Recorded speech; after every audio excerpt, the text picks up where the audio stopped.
Advocate Bhudev ମହାନନ୍ଦର ଅଭିବାଦନ ସ୍ୱୀକାର କରନ୍ତୁ। ଆପଣମାନେ ଦେଖୁଛନ୍ତି voice of people, voice of Bahujan.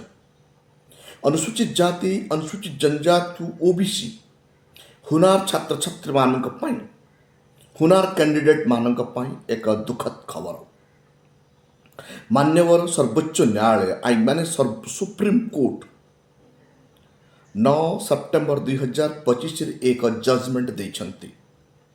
ଯେଉଁ ଜଜମେଣ୍ଟରେ ଦର୍ଶାଯାଇଛି ଯେ ଅନୁସୂଚିତ ଜାତି, ଅନୁସୂଚିତ ଜନଜାତି ଓ ଓବିସିର ଟପ୍ପର କ୍ୟାଣ୍ଡିଡେଟ୍ ମାନେ ଆଜିଠୁ यानी 9 ସେପ୍ଟେମ୍ବରଠୁ ଓପନ୍ ସିଟ୍ ପାଇପାରିବେ ନାହିଁ। यानी ଜେନେରାଲ ସିଟ୍ ଯେଉଁଟା ଥିଲା ତାହା ସେମାନେ ପ୍ରାପ୍ତ କରିପାରିବେ ନାହିଁ। ତାହା ପୂର୍ବରୁ ଷ୍ଟାଣ୍ଡିଂ ଅର୍ଡର 78 ଫେବୃଆରୀ 21, 2008 କହେ ଯଦି ଅନୁସୂଚିତ ଜାତି, ଅନୁସୂଚିତ ଜନଜାତି ଓ ଓବିସିର କ୍ୟାଣ୍ଡିଡେଟ୍ ଟପ୍ ମାର୍କ ରଖେ, ଜେନେରାଲ ଠାରୁ ବି କଟ୍ ଅଫ୍ ମାର୍କରୁ ଅଧିକା ରଖେ, ତାହେଲେ ସେ ଜେନେରାଲ ସିଟ୍ ଆଭିଲ୍ କରିପାରୁଥିଲା। କିନ୍ତୁ ସେଇ ଅର୍ଡରକୁ ଓଭର ରୁଲ୍ଡ କରିଦେଲା ମାନ୍ୟବର ସୁପ୍ରିମକୋର୍ଟ। କେସ୍ଟି ଥିଲା ଜିତେନ୍ଦ୍ର କୁମାର ସିଂ ଭର୍ସେସ୍ ଉତ୍ତରପ୍ରଦେଶ। ଏହି କେସ୍ଟିକୁ ଶୁଣାଣି କରି 9 ସେପ୍ଟେମ୍ବର 2025 ଜଜମେଣ୍ଟ ଆସିଲା। ଜଜମେଣ୍ଟଟା ଦେଇଛନ୍ତି ଜଷ୍ଟିସ୍ ସୂର୍ଯ୍ୟକାନ୍ତ ଏବଂ justice ଜୟମାଲା Bagchi.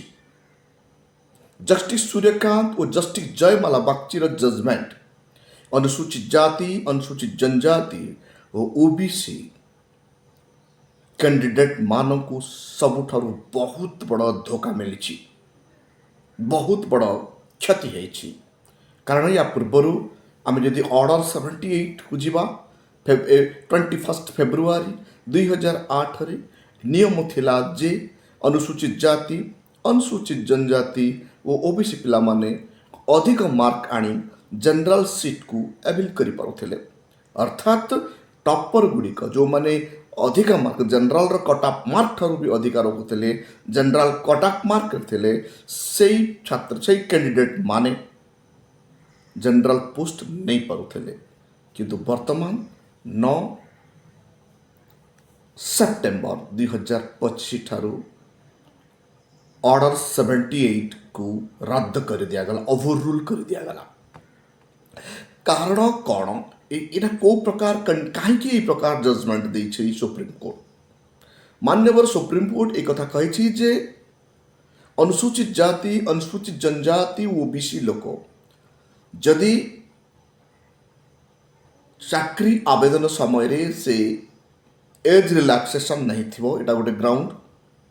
Caste certificate benefit ଦେଖେ ଏଜ୍ ରିଲାକ୍ସେସନ୍ ନେଇଥିବ, ଆପ୍ଲିକେସନ୍ ସମୟରେ ମାର୍କ ରିଲାକ୍ସେସନ୍ ନେଇଥିବ କିମ୍ବା ଫିଜ୍ ରିଲାକ୍ସେସନ୍ ନେଇଥିବ, ଏ ସମସ୍ତ ସୁବିଧା ଯଦି ସେ ଉଠେଇଥିବ, ରିଟର୍ନ ଟେଷ୍ଟ ଯଦି ସେ ଟପ୍ ମାର୍କ ରଖିଲା, ଟପ୍ପର ବି ହେଇଯାଉନା କାହିଁକି, ରିଟର୍ନ ଟେଷ୍ଟ ସେ ଟପ୍ପର ବି ହେଇଗଲେ ବି ସେ ଜେନେରାଲ ସିଟ୍କୁ ଆଉ ଆସିପାରିବ ନାହିଁ। ଅର୍ଥାତ୍ SC, ST, OBCକୁ ଯେଉଁ ମାଇଗ୍ରେସନ୍ ଅଧିକାର ମିଳୁଥିଲା ଅର୍ଡର 78, ତାହା ରଦ୍ଦ କରିଦିଆଗଲା। ଜେନେରାଲ କ୍ୟାଟେଗୋରୀ ସିଟ୍ରେ କେବଳ ଜେନେରାଲ ହିଁ ରହିବେ, SC ସିଟ୍ରେ SC ହିଁ ରହିବେ, OBC ସିଟ୍ରେ OBC ରହିବେ ଏବଂ ST ସିଟ୍ରେ ST କ୍ୟାଣ୍ଡିଡେଟ୍ ରହିବେ। ଆପଣମାନେ ଜାଣନ୍ତୁ ଜେନେରାଲର ଅର୍ଥ ଏହା ଏକ ରିଜର୍ଭ ସିଟ୍ ନୁହଁ। ଯେମିତି ଆପଣ ଟ୍ରେନରେ ଜର୍ଣ୍ଣି କରନ୍ତି, first class AC, second class AC, first AC, second AC, third AC ଓ ରିଜର୍ଭ ଡବାମାନଙ୍କୁ କୌଣସି ଲୋକ ପୁରି ପାରନ୍ତି ନାହିଁ। SC, ST, OBC ଯେଉଁ ରିଜର୍ଭ ସିଟ୍, ସେଠି କାହାରିକୁ ପୁରିବାର ଅନୁମତି ନାହିଁ। ବଟ୍ ଜେନେରାଲ ସିଟ୍ରେ ଯେକୌଣସି ବ୍ୟକ୍ତି ଯାଇପାରିବ, ଏହା ସମ୍ବିଧାନ କହୁଛି। ଯଦି ଗୋଟେ ST କ୍ୟାଣ୍ଡିଡେଟ୍ ଟପ୍ପର ହେଉଛି, ଯଦି SC କ୍ୟାଣ୍ଡିଡେଟ୍ ଟପ୍ପର ହେଉଛି, ଯଦି OBC କ୍ୟାଣ୍ଡିଡେଟ୍ ଏକ୍ଜାମିନେସନରେ ଟପ୍ ମାର୍କ ରଖୁଛି, ଜେନେରାଲ ଠାରୁ ବି ଅଧିକା ମାର୍କ ରଖୁଛି, ସେଇ କ୍ଷେତ୍ରରେ ତାକୁ ମାଇଗ୍ରେସନ୍ ଏଲାଉ ଥିଲା। ମୂଳ ସମ୍ବିଧାନରେ ଏହା ଅଛି, ସମ୍ବିଧାନ ବି ଏ କଥା କହୁଛି। କିନ୍ତୁ ଆଜି ଯେଉଁ ଜଷ୍ଟିସ୍ ଜୟମାଲା ବାଗଚି ଓ ଜଷ୍ଟିସ୍ ସୂର୍ଯ୍ୟକାନ୍ତ जो जजमेंट देले यहाँ द्वारा जनरल सीट को भी आबद्ध कर दिगला अर्थात जनरल सीट जनरल ही रे। आसतु ये आम एक कैलकुलेशन करवा को प्रकार भाव अन्याय है। जदि आम बिहार लोकसभा बिहार जाति गणना को देखा ताहले जनरल कैटेगोरी से 10% रु कम अच्छा।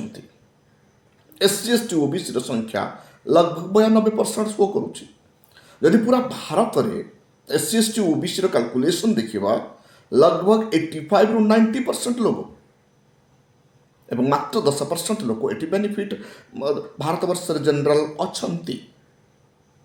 आज हिसाब को जदि जनगणना कर दि जाए बिहार जनगणना ही निजक जनरल कहूबा लोक मैंने तिल मिले गले। जदि पूरा भारत को जदि जनगणना कर दि जाए ऑटोमेटिकली क्षीर को क्षीर पानी को पानी बाहर पड़ो। तो शेड्यूल कास्ट रो सीट जदि भारत वर्ष में देखा शेड्यूल कास्ट सीट 15.5 थिला बेले शेड्यूल ट्राइब रो 7.5 एवं ओबीसी 27%। 2-3 जन कैटेगोरी मिलूँ 49.5%। पॉपुलेशन 2011 जनगणना अनुसार हम देखा 85% पॉपुलेशन 85% पॉपुलेशन को मात्र 49.5 अर्थात 85 जन लोक 49.5 टी सीट मिलूँ एवं ये 15% रिजर्वेशन 15% लोग 2011 जनगणना अनुଯାयी 15% लोग को लगभग 50.5% सीट मिलूँ। अन्य पट आसतु देखा EWS एक जनरल लोक मान रिजर्व सीट ताहा 10% बढ़ीगला। रिजर्व भी नेबे 10% मात्र 15% पॉपुलेशन रिजर्वेशन भी नेबे 10% ता सहित 50% पुणी अनरिजर्व नेबे अर्थात केवल 15% लोक 60% पोस्ट नेला बेले अनरिजर्व लोक 49.5। जदि आम डायरेक्ट कहवाक जा केवल 10% लोक 50टा सीट नेबे 10 जन लोक 50टा सीट नेबे एवं 90 लोक 49.50टा सीट नेबे। केते न्याय आर्टिकल 14 सतरे क्या काम करुच्छे आपण मैंने टी चिंता करंतु।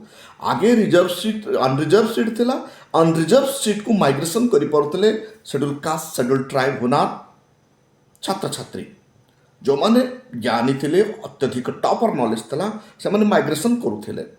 तेणु साधारणतः एनी रिक्रुटमेंट रे 85% पॉपुलेशन रो सीट लगभग 55-60 पाखापाखि जाई परुथिला किंतु वर्तमान ताहा आउ संभव नुह जाऊकु जोड़ा कि सुप्रीम कोर्ट 9 सेप्टेम्बर 2025 रे जजमेंट दे देछि। आज अनुसूचित जाति अनुसूचित जनजाति ओबीसी हुनहार छात्र छात्री भविष्य सहित खिलवाड़ होइछि। आमे सम्मान देवा सुप्रीम कोर्ट ऑर्डर को जो ऑर्डर से देछि 9 सेप्टेम्बर 2025 जजमेंट रे जे माइग्रेशन हो पारिबो नाही जदि गोटे अनुसूचित जाति फॉर्म पकेला बेले एज रिलैक्सेशन नहीं थिबो चाकरी अप्लाई कला बेले फीज रिलैक्सेशन नहीं थिबो चाकरी अप्लाई कला बेले मार्क रिलैक्सेशन नहीं थिबो ताहले से रिटर्न टेस्ट टॉपर हेले भी जनरल सीट को जाई पारिबो नाही। एई ग्राउंड उठे देछि मान्यवर सुप्रीम कोर्ट 2 जणिया खंडपीठ बेंच सूर्यकांत जस्टिस सूर्यकांत एवं जस्टिस जयमाला बागची। एटा करबा पूर्व मान्यवर सुप्रीम कोर्ट को एक नजर देखिबार थिला आर्टिकल 17 आज इम्प्लीमेंट होइछि ना नाही। कंपटीशन समस्ते करवा दरकार कंपटीशन लाइन रे समस्त को समान क्या करवा दरकार कारण आर्टिकल 14 को इक्वालिटी बिफोर द लॉ। आज भी अनुसूचित जाति अनुसूचित जनजाति आ ओबीसी कंपटीशन दौड़ रे समान जगह ठिया होइछंती कि गोटे ट्रैक ठिया होइछंती कि प्रश्न जवाब आसीबो नाही। काहेकि आसीबो नाही कारण जड़े शेड्यूल कास्ट लोक जड़े शेड्यूल ट्राइब लोक मैक्सिमम एट्रोसिटी होता है तेणु से समान लाइन रे ठिया हो पारे नाही। सर्वप्रथमे कास्टिजम को हटाई देवा दरकार था सुप्रीमकोर्टर द्वारा तो भारत सरकार द्वारा आर्टिकल 17 को इम्प्लीमेंट करी जो माने जाति प्रथा एठी प्रचार प्रसार करुछंती जो माने जाति प्रथा को एठी प्रबल प्रयोग करुछंती से मान नागरिकत्व नष्ट करी तांक संपत्ति बाज्याप्त करी कोठर सजा देवा कथा थिला कारण भारत संविधान आर्टिकल 14 मूलभूत ढांचा होची इक्वालिटी जोटा कि मौलिक अधिकार समानता स्थापन करने जदि चाकरी क्षेत्र में समानता स्थापन समान बार बार मान्यवर सुप्रीमकोर्ट कहे जे आर्टिकल 14 अनुजाई समस्त समान किंतु आर्टिकल 17 आज भी इम्प्लीमेंट होनी समानता आसी ना समानता ये आसेनी आज भी जाति प्रथा शिकार होगा पड़ुची आज भी अपमान सहवाक पड़ुची SC ST OBC को आज भी पातर अंतर करिया सहवाक पड़ुची तेणु प्रथम जदि आर्टिकल 17 इम्प्लीमेंट करा जाए एवं यही प्रकार जजमेंट अना जाए ताले भारत वर्ष बहुत बढ़िया लगे आपण आउरी गोटे जिन देखिए भारत वर्ष रे अनुसूचित जाति अनुसूचित जनजाति लोक सरकारी स्कूल रे पढ़िबे सरकारी कॉलेज रे पढ़िबे सरकारी अनुष्ठान जोटी की मूलभूत ढांचा न थाए लेक्चर न थांती विद्यालय रे शौचालय नथिबो शिक्षक छात्र थे शिक्षक न छात्र अनुपात शिक्षक ना पढ़ापी लाइब्रेरी ना इलेक्ट्रिक व्यवस्था ना अव्यवस्था ड्रिंकिंग वाटर फैसिलिटी ना अव्यवस्था भितर जो स्कूल रे पाठ पढ़ा जाए ना से प्रकार स्कूल रे पाठ पढ़ी जदि अनुसूचित जाति अनुसूचित जनजाति OBC छात्र टपर होती से जनरल सीट रू काटिदवा 78 ऑर्डर 2008 फेब्रुआरी 21 को रोल ओवर करदेवा केते दूर यथार्थ आपण माने चिंता करंतु संविधान निर्माता बाबा साहेब अम्बेडकर आर्टिकल 17 एथि लिखिथिले जे आर्टिकल 14 को इम्प्लीमेंट करबा हेले आर्टिकल 17 रा आवश्यकता अर्थात आर्टिकल 17 रे जाति प्रथा को विनाश कर दिया जाओ जो दिन जाति प्रथार विनाश हो जीवो आर्टिकल 14 ऑटोमेटिकली इक्वालिटी एस्टाब्लिश करिबारे सहयोग करि परिबो किंतु शासन और प्रशासन रे बसिथिबा लोक माने जाति प्रथा तो हटेले ना जो अनुष्ठान रे अनुसूचित जाति अनुसूचित जनजाति OBC पिला माने पढ़ती से अनुष्ठान को कमजोर कले शिक्षक को 1000 काम लदी देले से जड़े शिक्षक अंडा गणी बसी से जड़े शिक्षक घुसुरी गणी बसी से जड़े शिक्षक इलेक्शन बेले जी स्कूल छाड़ी चली जी बसी से जड़े शिक्षक बन्या बेले रिलीफ बांटा जी बसी से जड़े शिक्षक किए मृत्युवरण कले मशाणी को भी जी बसी आउ केते बेले पाठ पढ़ाइब स्कूल रे जानी सरकार सरकारी इंस्टीट्यूशन को यही प्रकार बर्बाद कर देछि निजको सवर्ण कहूथिबा लोक माने पैसा बहुत थिबा जो प्राइवेट स्कूल रे पढ़ती एयर कंडीशन घर रे पाठ पढ़ती और कंपटीशन रे समान धाड़ी रे ठिया करिया पई जदी मान्यवर सर्वोच्च अदालत कहूछि ताहले केते दूर जस्टिसेबल भारतर नागरिक माने जानिबा चिंता करिबा दरकार भारत संविधान आर्टिकल 17 को प्रथम इम्प्लीमेंट करा जाओ तापर जाई एई जजमेंट तापर जाई 78 फेब्रुआरी 21 2008 रूल को ओवर रूल करा जाओ बुनियाद ढांचा ठीक न करी यदि अनुसूचित जाति अनुसूचित जनजाति OBC हुनार छात्र छात्री मानक टॉपर मानक जनरल सीट को जीवा को रोका जाउची ताहले आर्टिकल 17 और आर्टिकल 14 को वायोलेशन होची बोली मते मन होची कारण आम गणतंत्र रहू आम इक्वालिटी एस्टाब्लिश करिबा इक्वालिटी एस्टाब्लिश करने को हेले प्रथमे अनुसूचित जाति जनजाति प्रति होथिबा अन्याय को रोका जाओ आपण मन जानिछन्ति 1989 एट्रोसिटी एक्ट को प्रकार भाव डाइल्यूट कर दिया जाउछि वर्तमान government of Odisha special act को प्रकार भाव डाइल्यूट कर दला स्पेशल एक्ट रे स्पेशल ऑफिसर रहिबा दरकार तार प्रॉपर इन्वेस्टिगेशन पाई किंतु जदि जने SI और ASI रैंक रो लोक स्पेशल केस को इन्वेस्टिगेशन करिवे केस खराब हो जिवो केते बड़ा अन्याय होछि अनुसूचित जाति पाई अनुसूचित जनजाति पाई तर इक्वाल धाड़ी रे ठिया न करी आपण फाइट करिया पाई जदि ऑर्डर देबे से माने फाइट करिवे केमिति एते दिन पर आज ऑर्डर पास करिया पे मजबूर हैला काहे सुप्रीम कोर्ट मनुवादी सोच लोक जानि पारिले जे अनुसूचित जाति अनुसूचित जनजाति वर्तमान जनरल को भी काटी आगो को जीवार ताकत रखेलेनी 1950 रु ही प्रमाण मिल जाइतला first Indian public service commission examination रे जने शेड्यूल कास्ट लोक आयस टपर हेतले अच्युतानंद दास किंतु ताकू भयाभारे काटी दिया जाइଥିଲା। आज schedule caste schedule tribe OBC जानी सारे जे तांकर गोटे मात्र मार्ग एजुकेशन, तेणु तांको छुआ माने एससी एसटी ओबीसी छात्र छात्री क्रैक करने को लगे अक्लांत परिश्रम करी विशेष रु विशेष खराब परिस्थिति रे भी से माने अध्ययन को नंबर 1 प्रायोरिटी दौरान। तेणु भारत वर्ष में आज टॉपर कहले केवल शेड्यूल कास्ट शेड्यूल ट्राइब और ओबीसी छात्र छात्री माने ही होती, किंतु अन्यपट निजक सवर्ण कहूथिबा लोक मेरिट मेरिट नाम रे चित्कार करुछंती। तेणु बाबा साहेब अम्बेडकर तांका पुस्तक मेरिट को कहवा जाए से लिखती मेरिट माय फुट। जो मैंने निजक मेरिट कहते से लोक मान असलियत कौन ताहा इतिहास अध्ययन रु जना पड़े। जदि ये मैंने मेरिटिस थांते ताहले भारत संविधान निश्चित लिखि थांते। जदि ये मैंने मेरिटिस थांते डॉक्टरेट ऑफ साइंस क्वालिफाई कर पृथ्वी को देखई पारि थांते।